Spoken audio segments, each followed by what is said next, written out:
Assalamu alaikum wa rahmatullahi ta'ala wa barakatu. Mai magana Ibrahim Sinana.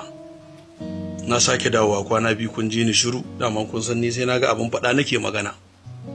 Wato ina so in yi wani magana ne, wani ishu da yake tasowa na san zuciya. Na ga wani clip na His Excellency Gwamna Bago na jihar Niger. Saboda ya yi magana akan kisa-kisa da ake yi, ransa a ɓace, yana kawo last warning ga masu irin wannan mummunan ɗabi'an na kashe 'yan uwanmu musulmi ya kashe ɗan uwansa.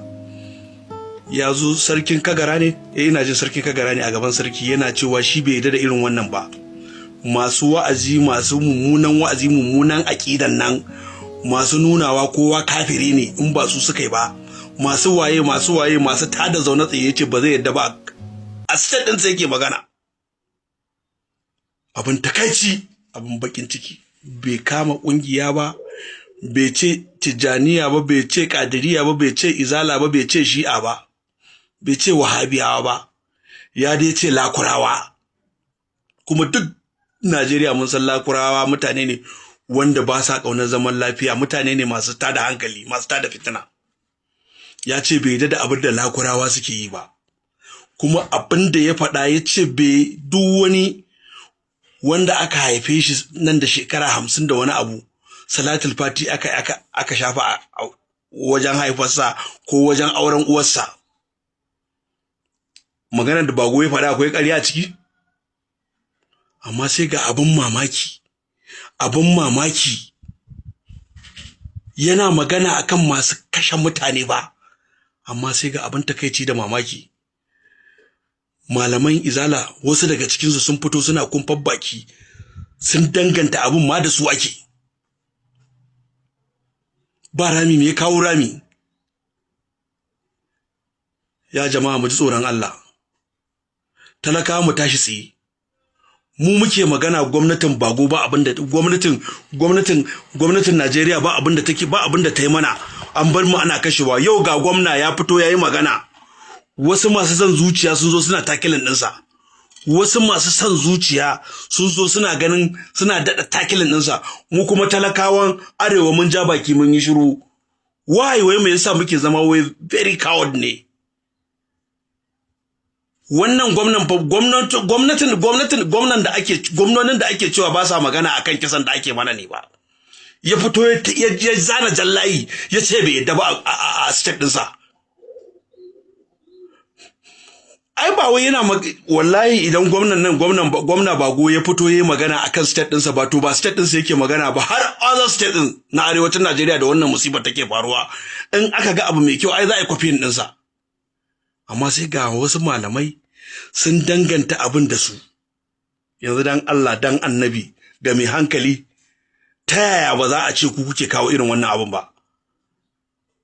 An yi magana ba a kawo sunanku a ciki ba, kawai saboda ya ambaci salatul fati sai ku zo kuna wani kumfar baki, wasu kuna gaggaya mai maganganu. To ai ba ta shi a state ɗinsa yake magana. Idan kana so ka ba gwamna shawara, malam wane, ba wai ba anan taka za ku yi takanas ta Kano ku je wajensa. Maganar da ya faɗa in akwai ƙarya a ciki sai a ce ƙarya ne. Shi ba malami bane, executive gwamna ne, zababbe. Sai ku je ku same shi ku ce maganarsa akwai gyara. Wani irin rashin son gaskiya ne da rashin son nuna wannan abu wannan. Me aka duk maganganun da gwamna Bago ya faɗa a gaya mana ƙarya a cikinta? Shikenan ku ba ku damu da kashe mu da ake yi ba? Har akwai wasu mara kunya da za su taso suna takilin ɗinsa saboda ya ce enough is enough akan kisan da ake wa talakawa? Malam ba za mu yadda ba fa, wallahi duk wanda ya fito zai takilin ɗin Bago sai mun yi takilin ɗinsa. Kowa yi shi. Maganar da ya faɗa gaskiya ce, ba ƙarya ba ne. In ba ka ciki to me na tsarguwa? In ba ka cikin maganar me na tsarguwa? Ni yanzu da na san ba da ni yake ba, ai ban tsargu ba. Gashi ma ina bashi backup. Ya ce irin malaman nan masu mummunan ra'ayi, masu kakkawo suka, ya enough is enough, kowa ya kai zai kulle masallacinka. Akwai aibu? ka sa lasifika ta kallaci inda mutane suke sallah kana zagin sa kana ce musu kafirai ya ce bai da wannan ba. Duk duniya ina ke irin wannan wa'azin ba Najeriya ba, a Najeriya ma arewacin Najeriya ha inviting din outsiders ake na waje su zo su taya ku irin wannan mummunan ɗabi'ar. Hakkinsa ne fa ya kare mutanensa fa ya kare talakawansa ba, hakkinsa ne ba. In ba kana ciki ba me na tsarguwa? Duk wanda zai fito ya tsargu ya ji haushin maganar bago, wala malami ko mabi, wallahi tallahi billahi ko kafara ba zan ba. In dai ya tsargu a wannan maganar da gwamna bago yayi to wallahi tallahi su ne masu haddasa masifar. Su ne masu haddasa masifar. Tunda ba wani suna da ya kama, saboda ya ambaci salatul fati, shikenan kuka fito kuna ta takilan ɗinsa. To mu ba shi zai baku ansa ba, mu za mu baku ansa. In fito na fito za a yi face to face ma mu ma mun fito wallahi. Haba dan Allah, wannan irin rashin imani ne, ana kashe mu an mai da mu kamar gujiya, iban mu kawai ake, amma wai dan mu nan muke ta tsini a gwamnoni cewa ba sa kula da mu. Ya fito ya ga abin yayi yawa, ya fito yayi magana, kuma nan ku kun zo kuna takilan ɗinsa. For what reason? Billahi allazi la ilaha illa huwa, ko kun ki ko kun so, kuna ɗaya daga cikin major problem ɗin arewan Najeriya. In ƙarya ne me yasa za ku fito kuna takilin ɗin magana da bago ya faɗa, wani duk maganganun da ya ba ƙarya bane. Lakurawa ya ce, bai ce izala ba, bai ce tijaniya ba, bai ce ɗariƙa ba, bai ce ƙadiriya ba, bai ce shi'a ba, lakurawa. Kuma kai da kake sauraro na ɗan wace ƙungiya ne kai ka san lakurawa ba masu son zaman lafiya bane a arewacin Najeriya. Ya fito yana kokarin ya gyara state ɗinsa, kai kuma ka zo kana takilin ɗinsa, ka tsargu ka ce da kai yake, to wallahi kai ne, wallahi duk wanda ya tsargu to balakure ne. Kuna ɗaya daga cikin masu hana zaman lafiya.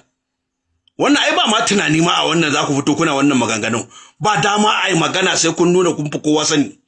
To ƙarya ne, wallahi ba za mu bari ku yi takilin ɗinsa ba, kuma muna fatan duk gwamnonin arewacin Najeriya su ɗauki irin wannan mataki da bago zai ɗauka. Rashin irin wannan matakin shi sa abin ya zama roundly, ba kowa gaban kansa yake yi. Yanzu nan a ce wai kamar Najeriya, wai yanzu nan yara ƙanana za ka ga sun fito, ba wani certificate, ba wani waye, kokari kawai suke a basu masallaci su fara wazi. Ina ake haka in ba a Najeriya ba, a Najeriya ma arewacin Najeriya. Babu wani wanda zai fara preaching ga Kirista, wallahi bai je an bashi certificate ba, an bashi pass na go ahead ya je ringa wannan abin. Duk talaucinsa, mu ne kawai zaka ga yaro da yazo nan kwanan nan fa wani yaro yake cewa ko baba su ce ta mutu, in dai tana kaza ba zai bata ba, saboda mummunan aqida da dabi'a. To ya ku talakawa, billahi allazi mu talakawan arewa, dakikancin mu, duk mutumin da ya fito yana mana fada sai mu koma mu kwanta, ba za mu tsaya mu taya shi ba. To ya ku talakawa, idan kun gane ku gane, amma gwamna bago ya fito yayi magana, duk wani malami da zai takilin ɗinsa wallahi sai mun takilin ɗinsa. Mu magana a daina kashe mu muke so. Babu wani wanda zai zo ya hana mu magana. Duk magana in ba tsargagge ba, in kai ma ba balakuran bane, me na tsarguwa akan magana da bago yayi. Zaka fito da rigan malanta kar da wani kazamun bakin ka kana cewa bago kaza da kaza da kaza da kaza. Ƙarya kake wallahi. In ka tsargu to kai ne, kuna ɗaya daga cikin masu haddasa masifar a Najeriya. Kuma ba za mu daga muku kofa ba, wallahi tallahi. Enough is enough. Kisan da ake mana yayi haka. Zaman lafiya ya gagara arewacin Najeriya, ko kullun kawai ya za a yi kawai ko zo, ba wani malami da zai taso sai dai musulun ticket. Akwai wani malami da yake tasowa yake magana akan kisan da ake wa talaka, kawai saboda ya ambaci salatul fati shine za ku fito kuna takilin din wannan gwamna. To duk wanda zai fito ya takilin dinsa, mu ma za mu yi takilin dinsa. Kuma talakawa masu bacci, sai ku zauna ku yi ta bacci. Ku da man talakawan arewa, in ana muku fada sai dai ku saki jiki, ku saki kari, kawai ku bar mutum ɗaya ta fada, ba wani tunani da za ku yi. To ku je ku zauna nan, billahi allazi mu dai akan gwamna bago, ni ba dan Niger bane, amma akan gwamna bago wannan magana da ya fada wallahi inda karfi na ya kare. Wannan rashin mutunci ne yayi. Ana kashe mutane kawai saboda ya ce ina fa sanaf, sai ku rinka takilin ninsa, haka ake yi. Wannan soyayya ce? Allah ƙara mana kusanci da annabi Muhammadu